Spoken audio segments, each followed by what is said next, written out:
I'm so excited today to talk to, it's Jeff Bianchi. Most of our communication comes through email and a lot on Facebook. You are a prolific Facebook follower. You might be, the best follower I have in terms of people who actually respond to my stuff.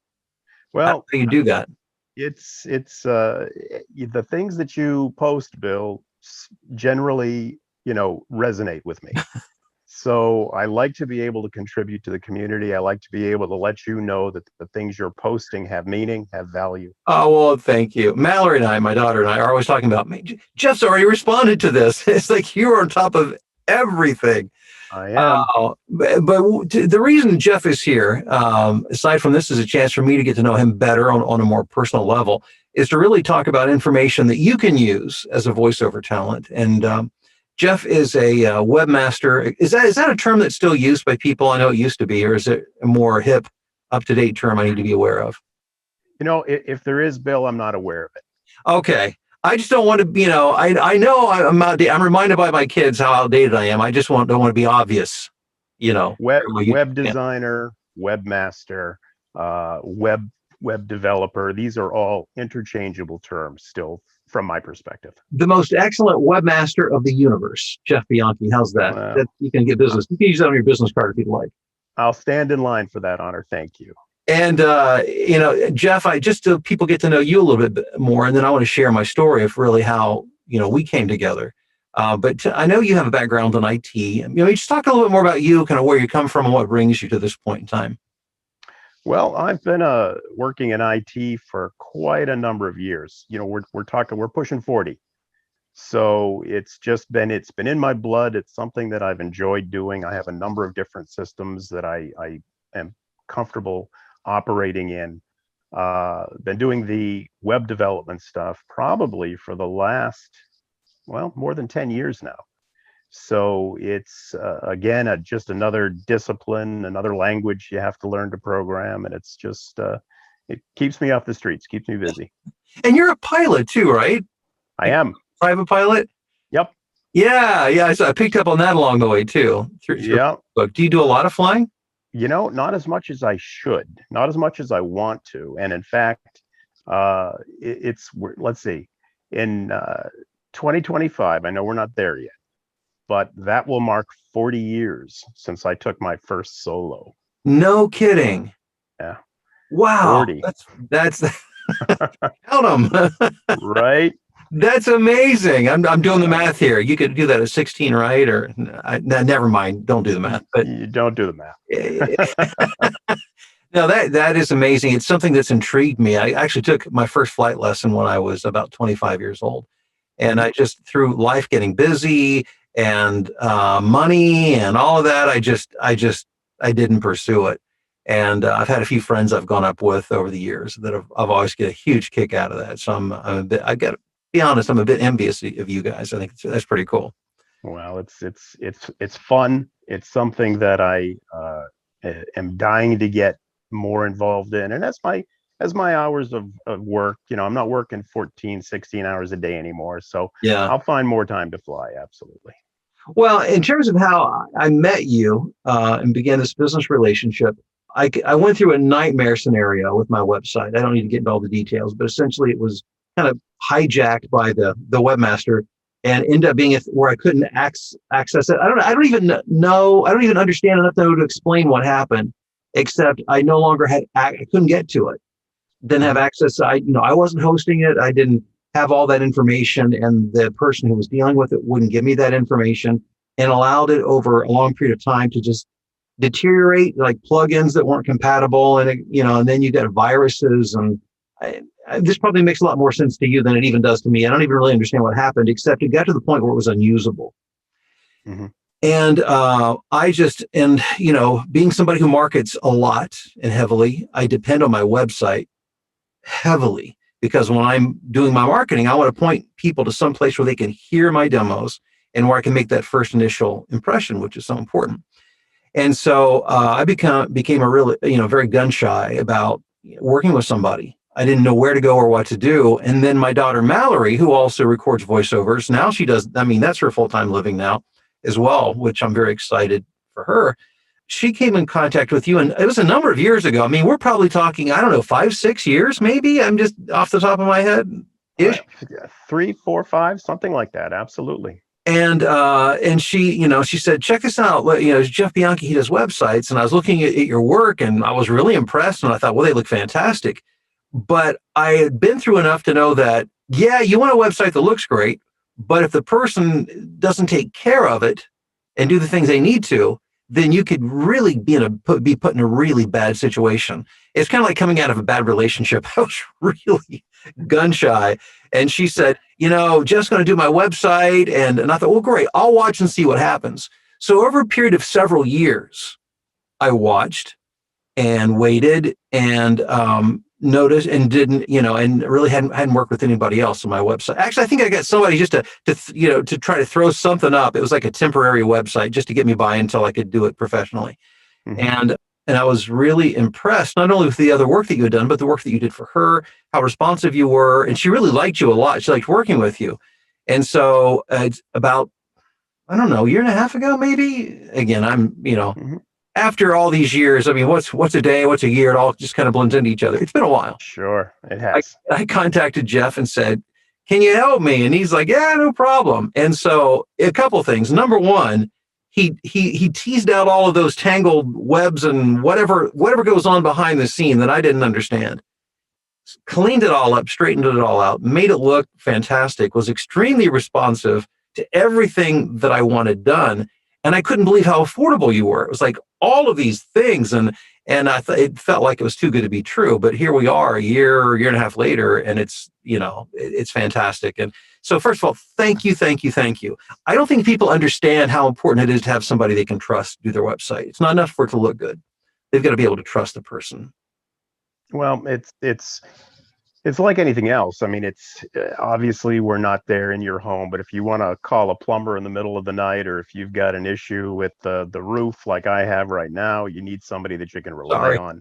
Yeah, well, I'm not hearing any noise, so hopefully that's good news.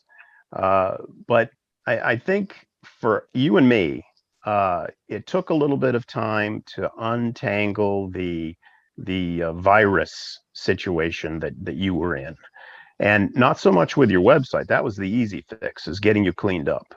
What the difficult piece was in getting all of the blacklist servers to recognize the fact that you were on a brand new platform with a brand new host, with a brand new developer. And it's almost as if there are a dozen different blacklist sites that are the big players. And if you're on one of them, the others seem to check with their colleagues before they clear you.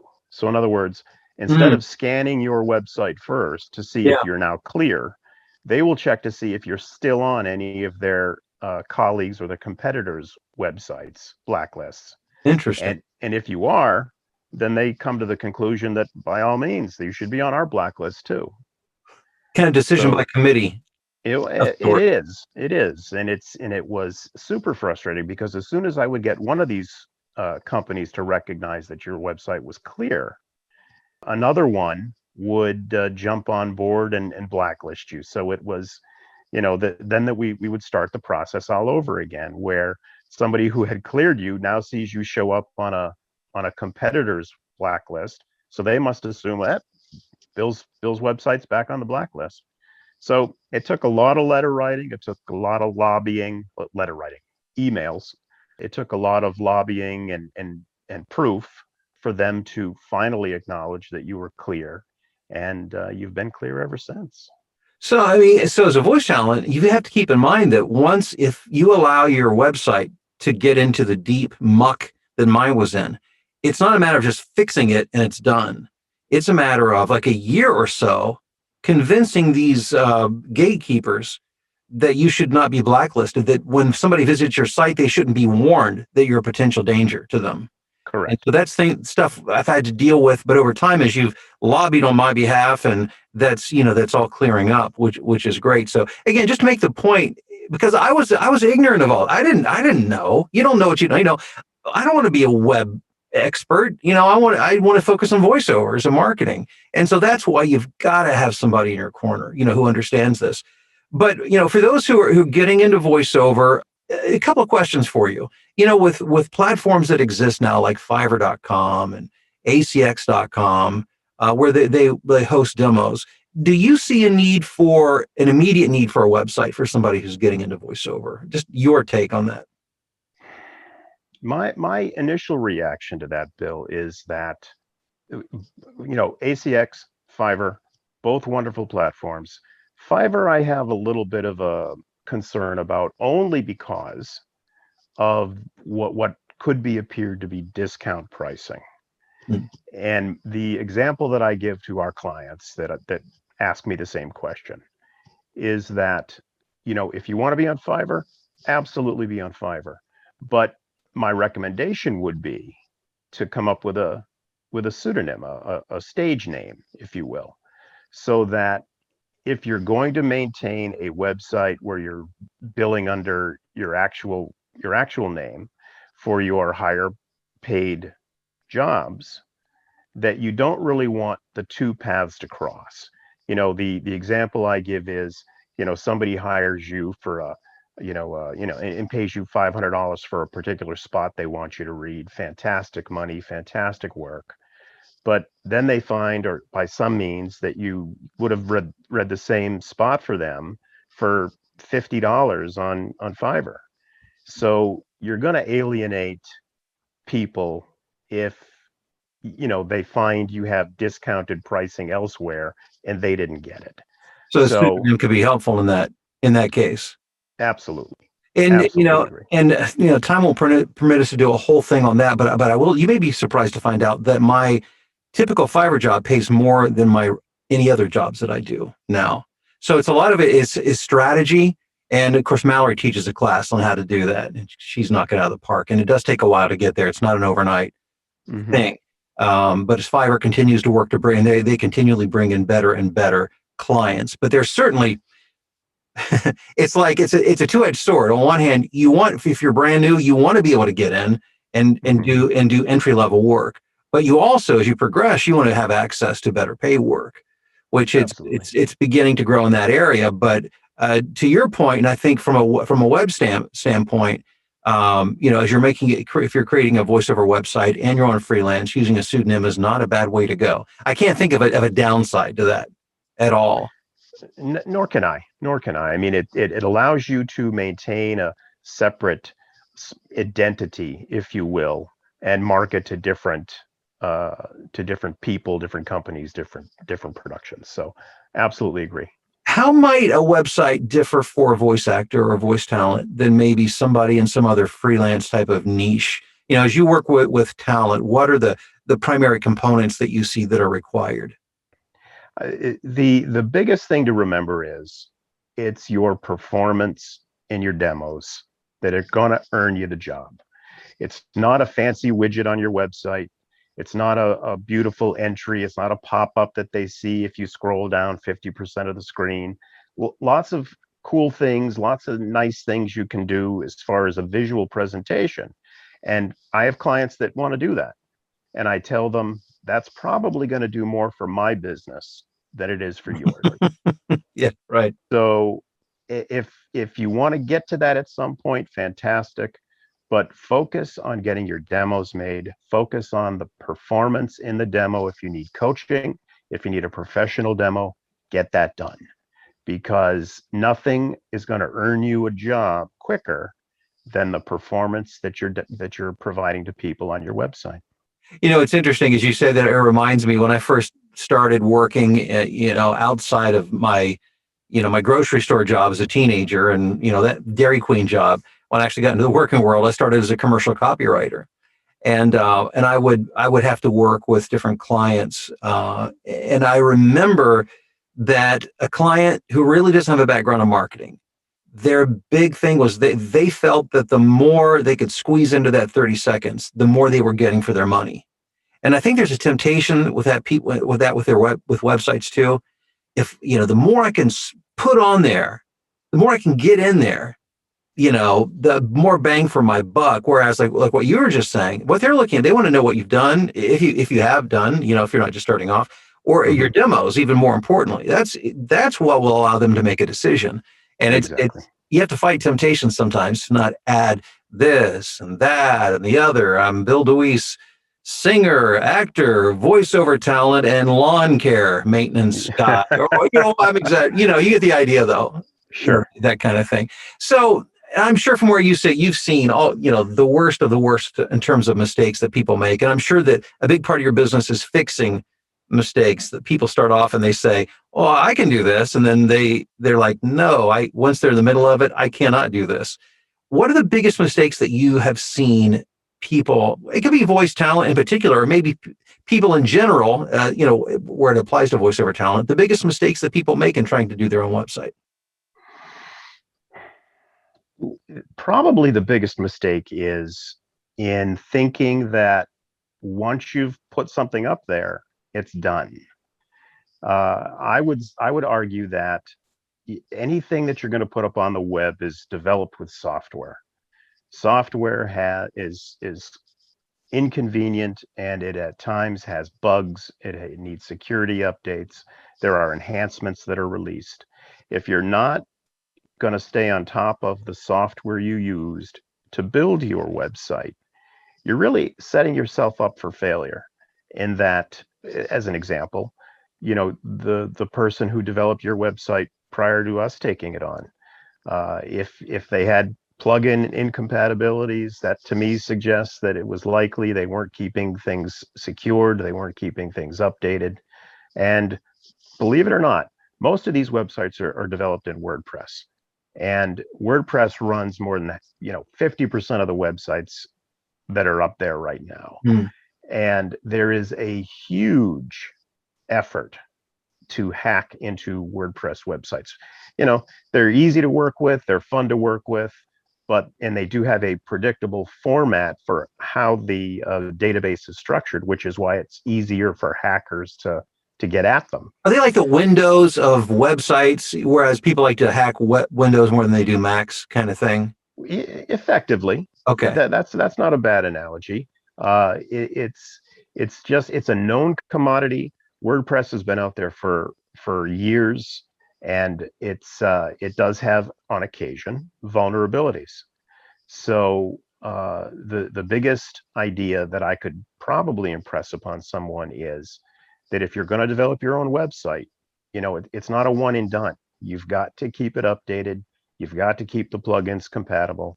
If you want something new, some new bell or whistle, you have to sort of try it out before you can, commit it to your business website. I think the risk of incompatibility is certainly there, and you don't want that kind of unpredictability when you're presenting your business card to a potential client. So there is no set it and forget it. That is one thing I didn't know that. Yeah, there really isn't. There really isn't. I mean, it's like, as an example, SEO. Yeah. SEO can be huge for a business, but it's a living, breathing thing. It's not a one size fits all. It's not a set it and forget it. You've got to Target. continue. Absolutely. You've got to continue. It's like a tree, where it's growing in your front yard and it develops and grows over time, but you got to prune it. You got to keep it, healthy. You've got to keep it structured. You've got to keep it growing in the manner in which you want it to grow. And it's same for your website. That website, believe it or not, whether you add content or not, the software that runs it, the software that maintains it, needs to be updated. So that's the big lesson to take away here. Whatever you do, you've got to keep up with it because it is a moving target. It evolves. It is a living, breathing thing. And if you treat it, as if it's a static kind of thing, it will start to grow roots like a weed, and eventually will overtake your garden. I mean, in my mind, that's the way I saw my website. It was just so rot full of weeds that I couldn't unentangle it. Not myself, anyhow. That's a great analogy, Bill. It's got to be something you're willing to stay on top of. And if you've got the time and the aptitude, it can be done, relatively easily. So for those of you, if you're a DIYer, we've heard some great suggestions from Jeff. You should certainly keep those in mind. Now, if you're not a DIYer, or you just wanted to look into it and say, okay, should I do it myself, or is it worth me to have somebody else do it for you? You can go to, and I will put a link in the description. It's vowebsites.com. And Jeff has graciously agreed to give a special discount to anybody who comes to him through whatever I do whenever I talk about them, that kind of thing. So, when you go to VO websites, what you'll see is the DeWeese discount has been automatically applied right up front. And we don't have to talk specifically about what that is, because, that may even evolve over time. So by the time you see this video, it could be, things change over time, but it will be applied, when you get there. But in terms of services offered, maybe you should talk about that. As a web guy, what are the kind of things that people need to have done? I mean, to me, the obvious thing is, okay, I need a website designed, and that's about, and there's something called hosting, which I kind of understand, but what are the kind of things that people will need when they come to you for a website? Well, are you talking DIYers, Bill? Well, I guess really for either, if you're a DIYer, what do you need to keep in mind? But when they come to you and look at VO websites, what are the kind of things that they'll be dealing with that, what is it they may need that they don't even know that they need? I would think that the first thing that they really want to be working with and have in hand are their demos. If they don't have their demos, they really don't have anything to put up onto their website. That's the whole point, right? I mean, exactly. That's the whole point. Exactly. So if you're on the fence, if you think you need a website right now, but you don't yet have your demos, I would suggest delay the website, put your efforts into getting those demos created first. We've created, and I actually have this up on the website. We actually built a website for a guy that we turned around in less than 24 hours. So he had, but the key was he had everything in hand. He had a logo, he had videos, he had audio clips. So it was really just agreeing on the layout and the presentation. That was the easy part. Couple of email exchanges with this guy, and he was golden with it. We went live in, like I said, less than 24 hours. So the website development time is not something that you really should consider as a delay. The focus for you should be your demos. Get the demos made. We'll get them up on the website very quickly. And you won't run into all this craziness with viruses, or at least if something happens, it will be dealt with. So yeah, absolutely. We run a pretty tight ship, and I sleep well at night, Jeff. That's good. That's the greatest compliment I could give you. I sleep well, because for me, that is everything, because I'm a heavy marketer, and Sure. my pitch is good on my website. That's what I'm doing, sending people there. So if you don't have that together, then you're kind of lost. But on a personal note, I appreciate you and all you've done for me and for my daughter Mallory. I mean, my goodness, she's done so well, and that website has served her so well. But for those of you, again, DIYers, you've taken away, some really good information to help you, things you need to be aware of. And if not, at least check out vowebsites.com, get the lowdown. And Jeff, you are the man. You are the webmaster of the universe, as I said before. All right, good talking to you. Thank you, Bill. Much appreciated. All right, take care. Bye-bye.